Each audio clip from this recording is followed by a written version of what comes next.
Baik, Assalamualaikum warahmatullahi wabarakatuh. Selamat malam di waktu saya sekarang. Di dalam video ini, kali ini saya akan membahas tentang snake awareness atau kesadaran ular bagi pekerja sawit di Kalimantan. Eh, Banyak pekerja sawit yang berhadapan langsung dengan ular dalam pekerjaan sehari-hari mereka. Dalam video ini, kita akan membahas bagaimana kita dapat memahami dan menjaga keselamatan diri. Sebelum menyaksikan video ini, izinkan saya memperkenalkan diri. Nama saya Danu Muhammad Rejani Sangaji. Saya adalah salah satu siswa yang mengikuti program dari Yayasan Siok, yaitu Kelas Ular Indonesia tahun 2024. Kali ini kita akan membahas tentang pentingnya kesadaran terhadap ular.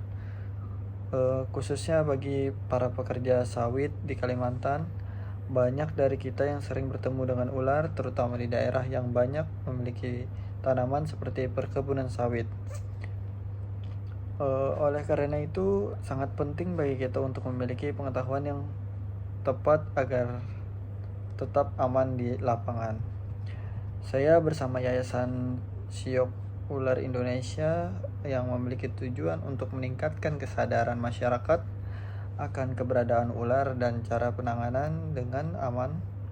Yayasan ini telah berpengalaman dalam memberikan pelatihan dan edukasi mengenai ular, termasuk bagaimana mengenali ular berbahaya, penanganan pertama saat terjadi gigitan ular, dan cara menghindari kontak yang tidak perlu dengan ular di lapangan.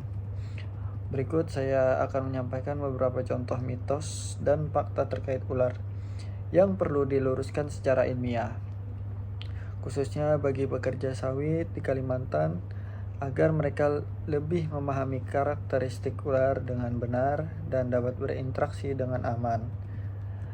Mitos yang pertama,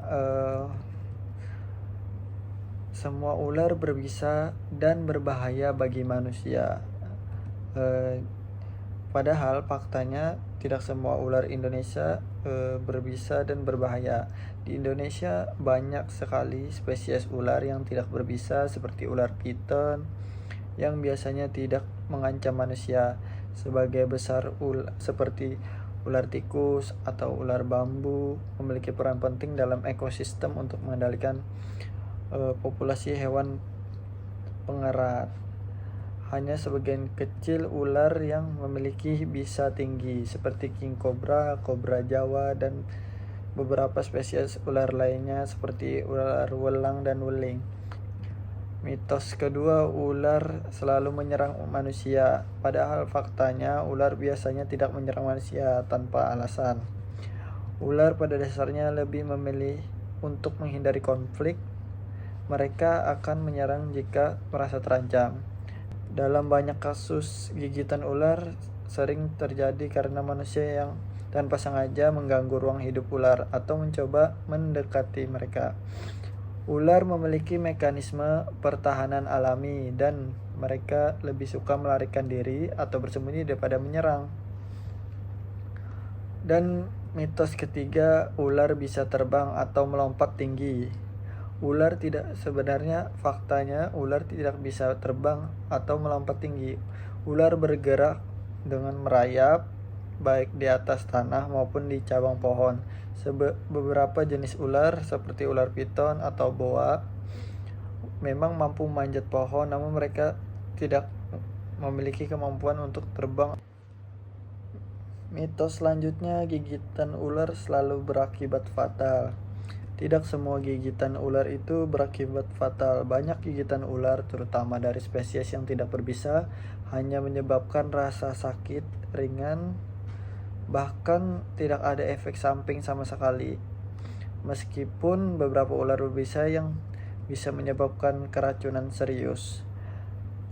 Dengan penanganan medis yang cepat dan tepat, banyak korban gigitan ular dapat pulih sepenuhnya. Penting untuk segera mencari pertolongan medis jika digigit oleh ular berbisa untuk mendapatkan antivenom atau perawatan lain yang diperlukan. Dan selanjutnya, jika terjadi gigitan ular, sangat penting untuk tahu bagaimana cara memberikan pertolongan pertama. Hal yang perlu dilakukan yang bisa kita sebut dengan P3GU, prinsip pertolongan pertama gawat ular. Pertama adalah yang kita lakukan tetap tenang. Hal pertama yang harus kita lakukan adalah tetap tenang. Rasa panik hanya akan memperburuk keadaan. Jika kita atau rekan kerja kita digigit, usahakan untuk tidak bergerak terlalu banyak, karena gerakan yang cepat dapat mempercepat penyebaran racun. Lalu kedua, jangan potong luka atau hisap racun. Jangan pernah mencoba memotong luka atau menghisap racun, karena ini bisa menyebabkan lebih banyak kerusakan pada tubuh. Yang ketiga, jaga posisi tubuh. Posisi tubuh yang benar adalah dengan mempertahankan posisi luka lebih rendah dari jantung untuk mengurangi aliran racun ke seluruh tubuh. Penting untuk mengingat bahwa ular memiliki peran penting dalam ekosistem kita. Mereka membantu mengendalikan populasi hewan pengerat dan menjaga keseimbangan alam. Namun, kita juga perlu tahu bagaimana cara bertindak jika bertemu dengan ular agar tidak terjadi hal yang tidak diinginkan.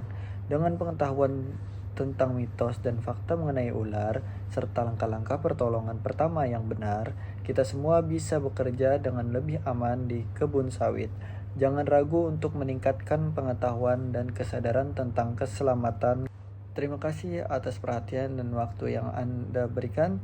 Jika ada pertanyaan atau jika ingin belajar lebih lanjut tentang cara menghindari bahaya ular, Anda bisa menghubungi kami, Yayasan Siok Ular Indonesia. Kami siap membantu dan kita tetap waspada, tetap aman, dan semoga kita semua tetap diberikan keselamatan. Mohon maaf jika ada kekurangan dan salah kata. Kami ucapkan permohonan maaf yang sebesar-besarnya, dan kami tutup video ini. Assalamualaikum warahmatullahi wabarakatuh.